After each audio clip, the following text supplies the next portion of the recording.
As últimas palavras de Jesus na cruz são: está consumado. E o texto acrescenta: com isso curvou a cabeça e entregou o espírito. É muito importante entender a singularidade dessas duas frases: está consumado e entregou o espírito, porque são as coisas que jamais poderão ser ditas de homem algum, só de Jesus. O sentido do está consumado é de algo resolvido e a mesma palavra grega usada para uma dívida quitada. Jesus está dizendo que está terminado, a dívida está paga, é o fim da questão. Ninguém mais poderá cobrar uma dívida que foi paga, e ninguém poderá condenar um ex-detento que cumpriu toda a sua pena. Mas que dívida Jesus tinha para pagar ali na cruz desse jeito? Que pena de morte era essa que ele cumpriu até o final? A minha dívida e a minha pena.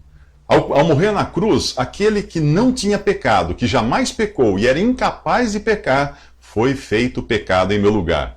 Ali os meus pecados foram colocados sobre ele, e Deus o julgou como se estivesse julgando a mim. Se eu tivesse que me encontrar com Deus no final, o meu destino certo seria o lago de fogo, uma pena eterna de dor e ranger de dentes. Eu mesmo não poderia fazer nada para amenizar isso, pois se trata de uma questão judicial. O bom comportamento de um criminoso ao longo da sua vida não diminui a gravidade do seu crime. Ele deve ser julgado. Eu, um pecador perdido, só poderia ser salvo se alguém sem qualquer mancha de pecado assumisse a minha culpa e tomasse o meu lugar no juízo. Foi o que Jesus fez. Ou ninguém jamais poderia ser perdoado e salvo eternamente. E por isso que eu posso ter certeza de que todos os meus pecados já foram julgados. Jesus os levou sobre si quando eu nem sequer ainda existia.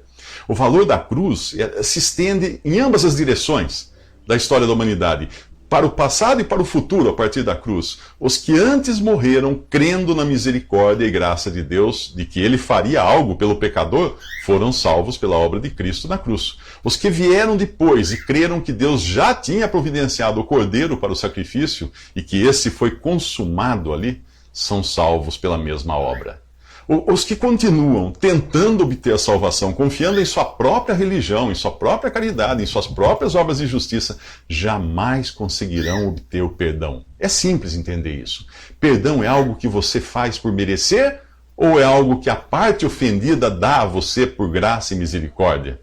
Assim é a salvação daquele que crê em Jesus. O que você merecia, o castigo eterno, a misericórdia de Deus não lhe dá. O que você não merecia, a salvação eterna, a graça de Deus lhe dá. É por isso que se chama graça. Caso contrário, se chamaria dívida. Deus estaria pagando uma dívida devendo a você. Por isso, não é. Nos próximos 3 minutos, saiba porque só Jesus era capaz de morrer.